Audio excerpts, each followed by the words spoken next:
Ce mardi 3 décembre, journée mondiale des personnes handicapées, Kevin, malvoyant depuis l'âge d'1 an, s'apprête à vivre un après-midi pas comme les autres. En dépit de son handicap visuel, il n'a pas perdu de vue son objectif.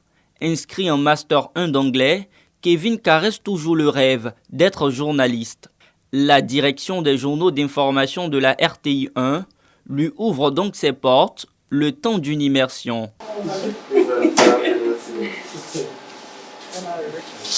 Merci infiniment au directeur général de la RTI, merci à tout le personnel. Depuis tout petit, en écoutant la radio ou en suivant la télé, j'ai toujours aimé rencontrer une fois un jour dans ma vie ces personnes-là, illustres qui passent tout le temps à la télé et aussi pouvoir exercer ce métier-là dans l'avenir. Il est 15h, Kevin est invité à prendre part à la conférence de rédaction. C'est à cette réunion que se préparent les grandes articulations du journal télévisé. Comme il ne l'a pas fait aussi en tant que ministre, on peut mettre 4 ayants surtout. Entouré de journalistes professionnels, le jeune passionné de 24 ans découvre le processus de sélection des reportages diffusés à l'antenne. On voit généralement le produit fini à la télé. On ne se rend pas compte du grand travail qui est fait en amont. Et aujourd'hui, ça a été ma première fois de participer à une conférence de rédaction. Et vraiment, j'ai pris plaisir à le faire. Pour l'édition de 20h du jour, Kevin aura le privilège d'être aux côtés d'une présentatrice vedette, Marie-Laure Ngoran. 1 heure avant le journal, nous le retrouvons tiré à 4 épingles, en pleine préparation avec son coach. Parce qu'il faut te faire comprendre par celui qui t'écoute et partout où il se trouve et quel que soit son niveau. À l'aide du système en braille, Kevin prend minutieusement note car il devra s'exprimer ce soir en direct devant des millions de téléspectateurs. C'est quelque chose que je n'avais pas imaginé auparavant et c'est un rêve qui se réalise, je dirais. C'est bientôt l'heure du grand rendez-vous. Kevin prend congé de son coach et se rend à la salle de maquillage. Notre présentateur vient se rafraîchir le visage avant sa prise d'antenne. La figure scintillante, direction le studio. Le chef de plateau lui donne quelques indications. La journaliste est à votre droite, votre micro est là, et puis tout droit, c'est la caméra. À 20h, Kevin est rejoint en plateau par la présentatrice Marie-Laure Ngoran.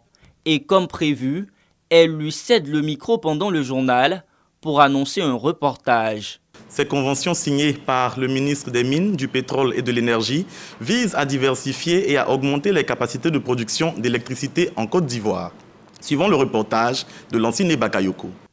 Au terme de l'édition, notre futur journaliste reçoit les félicitations de toutes parts. Le ministre de l'Emploi et de la Protection sociale, Adama Kamara, est même venu lui exprimer de vive voix sa fierté. Félicitations. Merci papa. Non, je suis fier de toi. Merci bien. papa. Voir un non-voyant animé d'autant de détermination, animé d'autant de courage, c'est un message qui est lancé à tous ceux qui rêvent, qui pensent que l'impossible ne peut pas devenir possible. Kevin est en train de leur dire l'impossible peut devenir possible. Ce que j'ai vu aujourd'hui à la télé, j'ai eu l'impression que c'est quelqu'un qui faisait le journal, comme Marie-Laure l'a dit, depuis plusieurs années. Félicitations. Félicitations, Kevin. Sur les réseaux sociaux, internautes et téléspectateurs sont également nombreux à témoigner leur admiration suite à la présentation de Kevin. Nous rencontrons quelques-uns d'entre eux dans les rues d'Abidjan. Hier, j'ai suivi le journal de 20h présenté par un aveugle. C'est une première en Côte d'Ivoire et j'ai trouvé ça excellent. C'était beau à voir. La RTI a montré qu'il n'y a pas de différence entre les hommes. Les non-voyants comme les voyants peuvent présenter le journal pareil. En tout cas, vraiment, c'est une très bonne chose. Avec son passage sur le plateau de la RTI, Kevin démontre une fois de plus que le handicap n'est nullement un frein aux ambitions. Notre futur présentateur est plus que jamais motivé à travailler d'arrache-pied pour s'imposer à l'avenir dans l'univers des médias en Côte d'Ivoire.